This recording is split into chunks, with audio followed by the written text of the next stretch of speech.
வணக்கம். இதய நுண்துளை சிகிச்சை என்பது நோயாளிகள் ஹார்ட் அட்டாக்ல வரும்போது அவங்களுக்கு அந்த ஆன்ஜியோ மாதிரி பண்ணுவோம்.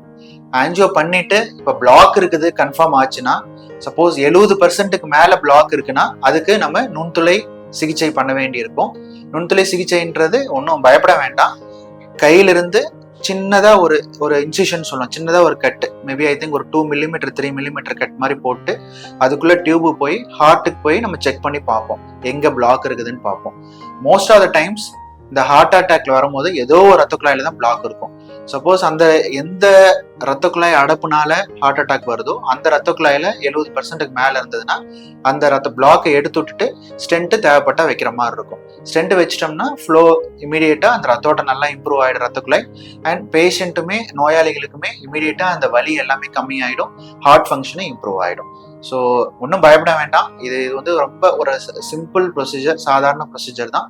ஸோ மேபி அட்டாக் வந்து சரியாயிட்டாங்கன்னா ஒரு நாள் அன்னைக்கு ஐசியூல இருக்க மாதிரி இருக்கும். அடுத்த நாள் ரூமுக்கு வந்துட்டு 3வது நாள் 4வது நாள் வீட்டுக்கே போய்க்கலாம். அடுத்து இந்த ஸ்டென்ட் வச்சதுக்கு அப்புறம் அதுக்கப்புறம் லைஃப் ஸ்டைல், அதாவது வாழ்க்கை முறை பழக்க வழக்கங்கள் நம்ம கொஞ்சம் சீரா நம்ம கடைபிடிக்கணும்.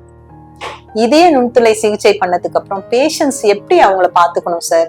அவங்க வாழ்க்கை முறை மாற்றத்துல என்னென்ன சேஞ்ச் தேவைப்படுது? கண்டிப்பாக இதய நுண்துளை சிகிச்சைக்கு பிறகு நோயாளிகளுக்கு வாழ்க்கை முறை மாற்றம் மிக மிக இன்றியமையாதது. முதலில் இப்போ நோயாளிகளுக்கு ஸ்மோக்கிங் ப்ளஸ் ஆல்கஹால் பழக்க வழக்கங்கள் இருந்தால் அதை நிறுத்த வேண்டும்.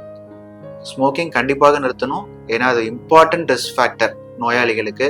அது நிறுத்தலைன்னா மறுபடியும் ஈவன் தோ நம்ம ஸ்டென்ட் அந்த மாதிரி வச்சாலுமே மறுபடியும் பிளாக் வர வாய்ப்பு ரொம்ப ரொம்ப அதிகம். அதனால அவங்களுக்கு பேஷண்ட்டுக்கு நோயாளிகளுக்கு புரியணும். ஸோ ஸ்மோக்கிங் நிறுத்தணும். அதே மாதிரி alcohol also has to be stopped, கண்டிப்பாக நிறுத்தணும். 3வது சுகர், சர்க்கரை அளவு ரொம்ப கண்ட்ரோலாக இருக்கணும். ஸோ ஃபாஸ்டிங் சுகர், போஸ்ட்மாண்டல் சுகர் எல்லாமே கண்ட்ரோலாக வச்சுக்கணும். ஏன்னா சுகருமே ஒரு டயபெட்டிஸ்ன்னு சொல்றதுமே ஒரு இம்பார்ட்டன்ட் ரிஸ்க் ஃபேக்டர். ஸோ அது ரொம்ப கண்ட்ரோலாக இருக்கணும். 4வது ஹைப்பர் டென்ஷன், ப்ரெஷர் வந்து 140/90 கண்ட்ரோலாக வச்சுக்கிறது ரொம்ப ரொம்ப நல்லது.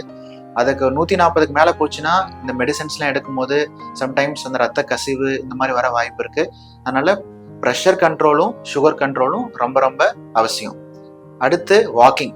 ஸோ டெய்லி அட்லீஸ்ட் இனிஷியலா நம்ம இப்போ ஸ்டென்ட் வச்சதுக்கு அப்புறம் மேபி ஒரு 2வது ஒரு வாரம் கொஞ்சம் ரெஸ்ட் எடுத்துட்டு செகண்ட் வீக், அதாவது 2வது வாரத்துல இருந்து மினிமம் ஒரு 20 to 25 மினிட்ஸ் நடக்கணும். அப்புறம் நல்லா கம்ஃபர்டபுளா நடக்கிறாரு அப்படின்னா அப்புறம் 3rd வீக்லேருந்து 4th வீக் அப்புறம் மினிமம் 30 மினிட்ஸ். ஸோ நம்ம ஹார்ட்டுக்கு இம்பார்ட்டன்ட் என்னன்னா அட்லீஸ்ட் 30 மினிட்ஸ் எ டே, வாரத்துல 5 நாள்னாச்சும் நடக்கிறது ரொம்ப ரொம்ப ஹார்ட்டுக்கு ரொம்ப ரொம்ப நல்லது. அடுத்து உணவு பழக்க வழக்கங்கள், நிறைய காய்கறி நிறைய சேர்த்திக்கணும், சிறுதானியங்கள் நிறைய சேர்த்தணும். நான்வெஜ் சேர்த்திக்கலாம், தப்பு இல்லை.